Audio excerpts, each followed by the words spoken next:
నిన్న మొన్న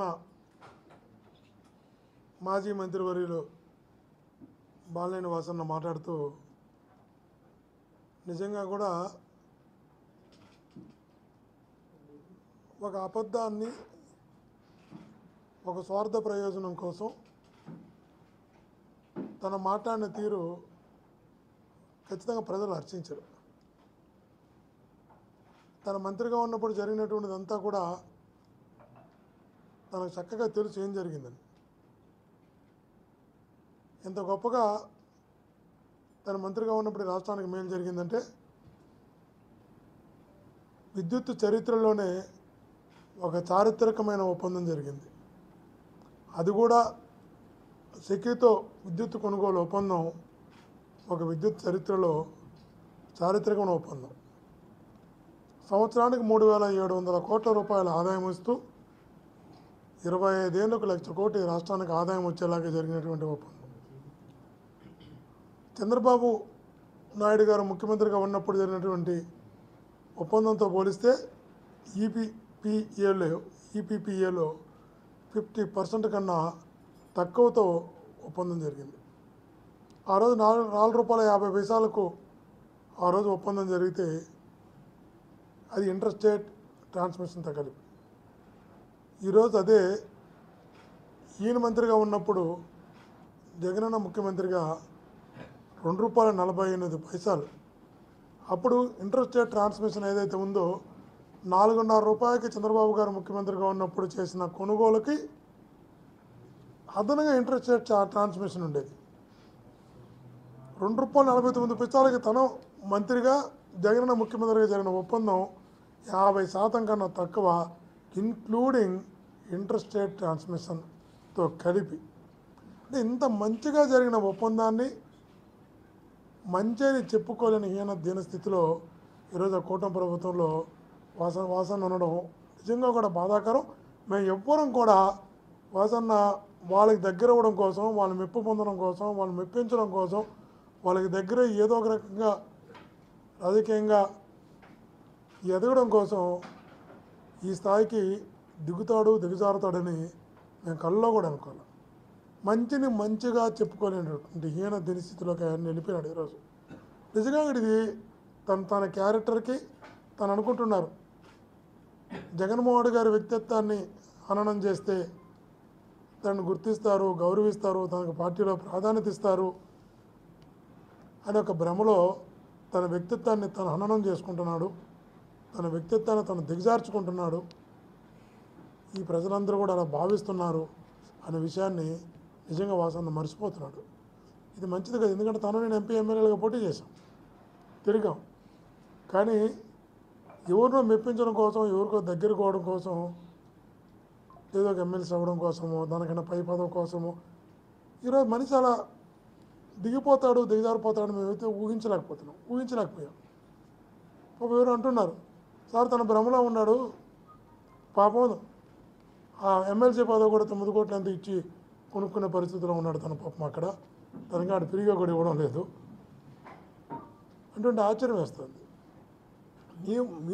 మీరు మంత్రిగా ₹2.49 ఇంటర్ స్టేట్ ట్రాన్స్మిషన్తో కలిసి ఒక బ్రహ్మాండమైన ఒప్పందం జరిగి సంవత్సరానికి 3,700 కోట్ల రూపాయలు రాష్ట్రానికి ఆదాయం రావడం, నాణ్యమైన విద్యుత్తు, పగటిపూట విద్యుత్తు ఇచ్చేలాగా ఒక ఒప్పందం కుదిరితే నా పేరుల్లో ఇంత మంచి ఒప్పందం జరిగిందని నేను చెప్పాల్సింది పోయి అర్ధరాత్రుల్లో నా చేత సంతకాలు పెట్టించాలంటే నేను సంతకం పెట్టలేదు, సంబంధం లేకుండా క్యాబినెట్ అప్రూవ్ చేశారంటున్నారు.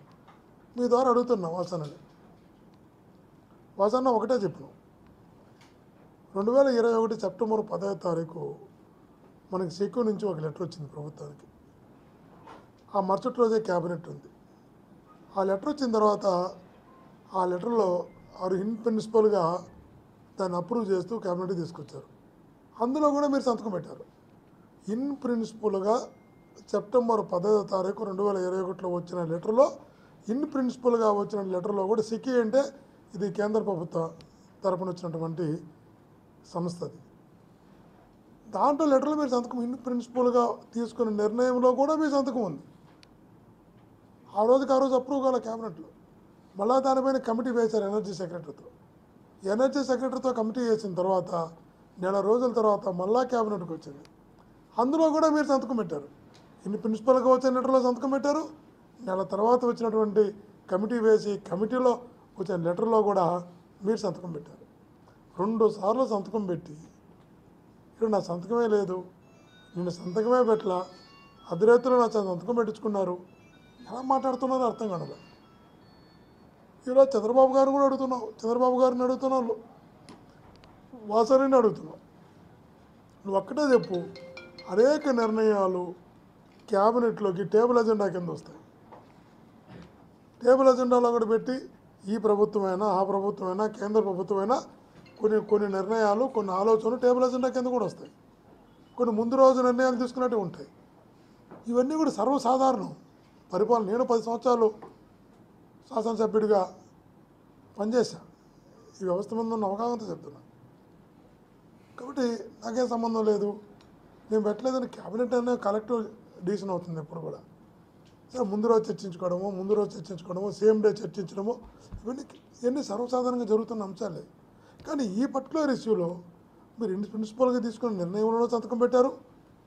1 నెల తర్వాత పెట్టిన క్యాబినెట్ దాంట్లో కూడా మీరు సంతకం పెట్టారు. కానీ నాకు తెలియకుండా జరిగిందని చెప్పి ఇట్లాంటి సందర్భంలో కావాలని నువ్వు ఏ కుటుంబం వల్ల అయితే పైకి వచ్చావో, ఏ కుటుంబం అయితే నేను పైకి తీసుకురావడానికి బ్యాక్బోన్గా నిలిచిందో ఆ కుటుంబాన్ని ఇబ్బంది పెట్టడానికి, వ్యక్తిత్వాన్ని హననం చేయడానికి ప్రయత్నం చేయడం అన్నది నాకు తెలిసి మీ క్యారెక్టర్ మీరు దిగజార్చుకుంటానన్న విషయాన్ని మటుకు ఆయన ముందు గుర్తుంచుకోవాలి. వాసన అంటున్నాడు స్వేచ్ఛ ఎక్కడుంది, నాకు స్వేచ్ఛ లేదు. ఒక్కటే మాట అడుగుతున్నావు వాసనని. జగనన్న ప్రభుత్వంలో మీకున్న స్వేచ్ఛ నిజంగా కూడా చాలా తక్కువ మంది కూడా ఉంటుంది. ఇప్పుడు ఒకసారి ఆ రోజు ఈనాడు జ్యోతి పేపర్లను రాశారనుకుంటా, నాకు గుర్తున్న వరకు ఇతర పార్టీ నాయకులతో కలిసి స్పెషల్ ఫ్లైట్లో విదేశాలకు వెళ్ళారు అని. అంటే విదేశాలకి స్పెషల్ ఫ్లైట్లో ఇతర పార్టీలతో కలిసి వెళ్ళగలిగే అంత స్వేచ్ఛ కూటమి ప్రభుత్వం నీకు ఉంటుందా అని అడుగుతున్నాను. అసలు స్పెషల్ ఫ్లైట్లో విదేశాలకు వెళ్ళడం కాదు, ఇతర పార్టీలతో మాట్లాడడానికి కూడా మీకు స్వేచ్ఛ ఉండదు. ఇక్కడ మీకు పోయిన తర్వాత అర్థమవుతుంది పుట్టిల్లు ఎంత గొప్పదో అని, ఎంత గొప్పగా చూసుకున్నదో, ఎంత స్వేచ్ఛ ఉన్నదో, ఎంత గౌరవంగా చూసుకున్నదో మీకు ఇప్పుడు కాదు, కాలం గడిచే కొందికి చాలా అర్థమవుతుంది. కాబట్టి వాసన ఒకటే చెప్తున్నాం, ఎవరినో సాటిస్ఫై చేసి ఏదో ఎదగాలని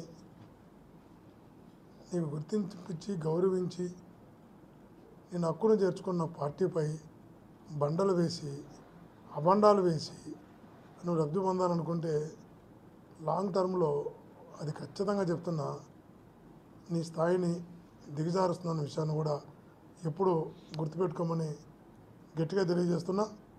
ఏదేమైనా కూడా ఆత్మీయులారా, ఆధారాలతో సాక్ష్యాలతో నిజాలతో సంబంధం లేకుండా జగనన్న వ్యక్తిత్వాన్ని హననం చేయడానికి వాసన లాంటి వాళ్ళు ప్రయత్నం చేసినా, వాసనను అడ్డు పెట్టుకొని ఎవరు ప్రయత్నం చేసినా అది వాళ్ళకే తగులుతున్న విషయాన్ని కూడా గుర్తుంచుకోవాలి. ఇంతకుముందు కూడా ప్యారడైజ్ పేపర్స్ అని రకరకాల ఆరోపణలు చేశారు. చివరికి అర్థమైనాయి 2017 అనుకుంటా. 19లో రిజల్ట్స్ ఎలా వచ్చాయో మనకంతా కూడా తెలుసు. కాబట్టి వాసన మళ్ళా చెప్తున్నాం, నేను ఎక్కడ ఎంపీగా పోటీ చేసినా, ఎక్కడ ప్రతి పల్లె తిరిగా, ప్రతి ఊరు తిరిగా, ఇక్కడ ప్రజలు ఇట్లాంటి మనస్తత్వాన్ని అంగీకరించిన విషయాన్ని మీకు తెలుసు, నాకు తెలుసు. తప్పకుండా భవిష్యత్తులో జగనన్న వైపు ఎన్ని ఆరోపణలు చేసినా, ఎన్ని అభాండాలు వేసినా, ఎన్ని రకాలుగా ఎంతమంది కలిసి ఒక వ్యక్తిని ఎదుర్కోవడానికి ఎన్ని పార్టీలు కలుస్తున్నాయి, కుటుంబాన్ని కూడా తిరుగుబాటు చేయిస్తున్నారు. ఇట్లాంటి వాసనలను పిలుచుకొని వీళ్ళతో తిరుగుబాటు చేయిస్తున్నారు.